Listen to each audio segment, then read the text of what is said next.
Hi guys, welcome back to tonight's video. So tonight we're going to talk a little bit about that one message, that one text message, that one email, that one last phone call that you're going to have this conversation with the narcissist, and you're really going to open their eyes this time. Like, you've told them multiple times, you've drawn pictures, you have done skits, you have talked to your blue in the face, and they just don't get it, right? They don't get it. It's just like going like this. Like, and it doesn't penetrate. It does not penetrate. And they can't comprehend that because there's nothing wrong with them. There is absolutely nothing wrong with the narcissist. Everything they do is right. And if it's not right, it's justified why it's not right. There's not one last text message. There's not one last sentence or phrase or whatever. There's no one last thing that's the narcissist is going to have an epiphany and say, oh my God, I get it now. Oh, I am so sorry. Oh my God, I see what I've done to you. I hurt you so bad and I am so sorry. I can't believe I said all those things to you. I can't believe I made you feel, the way I made you feel. I'm so sorry for, talking down to you and raging, taking out my stress out on you and having rage fits and taking it out on you and using you as my punching bag. I am so sorry. God, if there's anything that I can do, like, please tell me whatever it is that I can do for you to know that I love you and that I am truly sorry. And what can I do to earn back your trust? Those are all words that you're never going to hear from a narcissist. Never. My recommendations, and we have to practice what we preach. We all try to practice what we preach. And I want to say also, just to the credit, and I'm not defending the narcissist whatsoever, but to the credit of the actual title narcissist, I think we are all a little bit narcissistic. Like, that's a given across the board. We are all just a little bit narcissistic, and maybe it's not, maybe saying narcissist isn't the right term. But we're all a little bit selfish because just as humans, I'm not holier than thou. I am not holier than thou. I'm not perfect. And I never claim to be perfect. I know that I've said and done hurtful things out of hurt. It's not justified. But we all say things that when we're upset, we say things, right? And people say, if you want to hear the truth from somebody, you're going to hear the truth from them when they're drunk and when they're mad. And people say that, okay, well, I didn't mean what I said, right? I was upset and I didn't mean what I said. Or I was drunk, I didn't mean what I said. No, you meant what you said, because when we're mad, we say the things that we know are going to hurt that person. And even if we don't really mean them, like, wholeheartedly, in that moment we do mean them. Because that's how we feel, right? That's how we feel. We're upset. They're hurting us. We're hurting them. We're having a fight, back and forth. Who can hurt the other one, worse, and then hitting below the belt.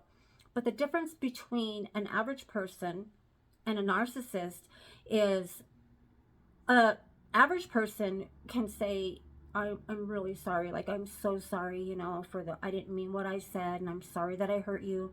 And I know that, once the words are out, once the words are spoken, you can't undo them. But I'm really sorry. Well, so let me just show you how sorry I am. And you move forward, right? You kiss and make up and you move forward. The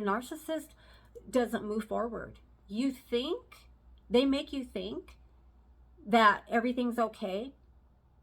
And they always have this look on their face like they're a million miles away, because they really are.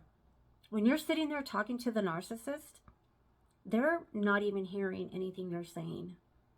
They're thinking about what they did earlier, or what they're going to do when they get home, or what they're going to do after they drop you off, or they look at you like, you know, I have had experiences where I'm talking to the narcissist, thinking that, you know, we're having a conversation, we're going to lunch or at dinner, you know, we're having a conversation, and, you know, we're exchanging conversation, and I say something, and they're just like, and you're like, hello, I'm talking. Okay, I know, I heard you. Right, but what I said required a response. Oh, I'm sorry. So, okay, so really, so then what happened? At that point, your mood's already been, you know, ruined. Dinner is already not completely ruined, but the mood is already, you're already known, like, okay, great, you know, here we go again. Another night, you know, he's going to be a million miles away, and, you know, let's just enjoy the dinner. And, you know, they pretend to care about what you're saying, and then they really try, you know, because they know that they upset you, and so they have a little tiny bit that they pretend to care, because they don't really care, but they have to pretend to care, because that's what they do. They act. Everything is an act. Everything is a role play. And so they'll say, oh, so then what happened with so and so, and really try to like dig into the conversation that you were originally having with them, you know, and you're just kind of like, or me personally, I'm just like, yeah, I mean, yeah, so, you know, it is what it is, like, whatever, and, you know, I'll change the subject and just move on. And but the narcissist will not, they hold everything that you say, and everything that you say, even if it's just saying, you know, your feelings got hurt, or anything that you're telling them that's personal, or anything that has to do with you and the narcissist, you know, you're, when we're having dinner together, right, we're it's a bonding time. It's supposed to be. It's a time for us to be intimate, right? Because, you know, intimacy is more than sex. Intimacy is having dinner, having conversation. I love to have conversation, right? And when you're with a narcissist, you're not going to ever get that full engaging conversation where, you know, you're like bouncing stuff off and like they're finishing your sentence. You know, I sadly, when you're with a narcissist, they're not going to be the person who's going to finish your sentence. They're just not. It's just not going to happen. I mean, if that's what you want, and initially that is what we wanted. That is what a normal person wants in a relationship. You want to be able to talk, you want to be friends, you want to be, you know, best friends, you want to joke and laugh, and, you know, maybe even have a drink, you know, and just forget about everything that's going on, forget about work, forget about family stuff, and just, you know, let's just be friends, a man, a woman, you know, let's just hang out like we're just best friends and just be silly, or, you know, let's go dancing, let's just live, you know, live. And that's what it is. It's like, let's live, let's thrive, let's have fun, you know, let your hair down. And you're never going to get that with the narcissist, because they're in their own little world, and they'll let you into their little world long enough for them to let you know that it's their world, and they're allowing you in. They're sharing information about, you know, what they want to do, stuff they want, what they're interested in doing. And it's not even, hey, what do you think? It's, I'm doing this, this, and this. Oh, really? Okay, well, it would have been nice if you would have asked my opinion. Or you're never going to get that from the narcissist. You're never going to get that. You know, if that's what we're looking for, you know, sadly, you either accept it and just pray that one day they're going to see your value, because in the beginning they're valuing you, they're talking to you. This is like, oh my God, my hero came in and saved the day. Like, oh my God, this is just too good to be true. And like I said in my last video, if it seems like it's too good to be true, it's too good to be true. And they are that person that you're looking for. They are that person that's not like your ex. And they make sure that everything that you tell them that your ex did, or your exes, or just your history, just getting to know.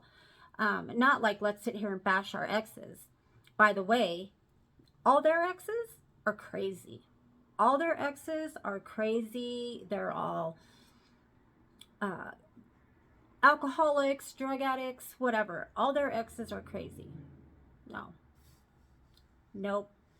Red flag, red flag. That's not it.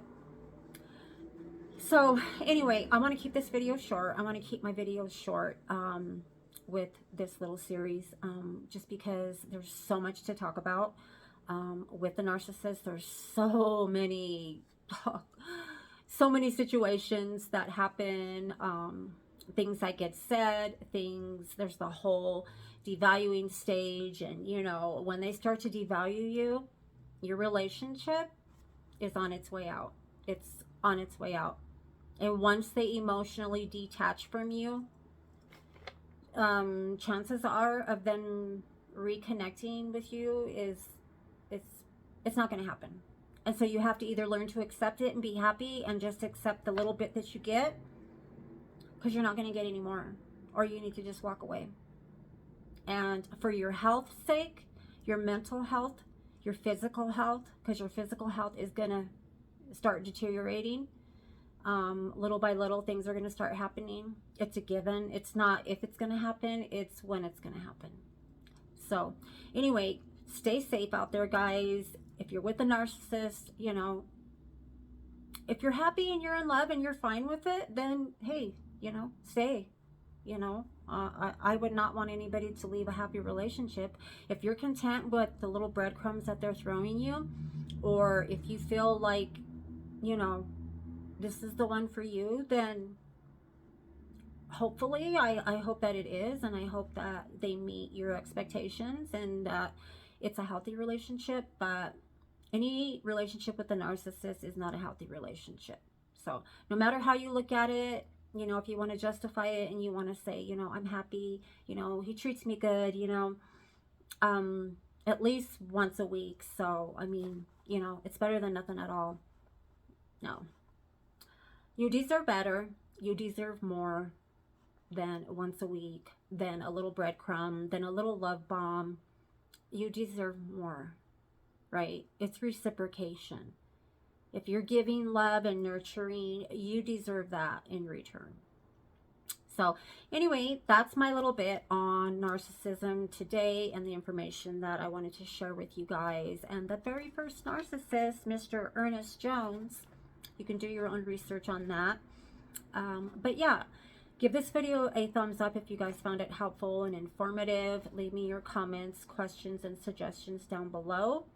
And I think with that being said, I will see you guys in my next video. Have a good night, guys, and a good weekend. Bye.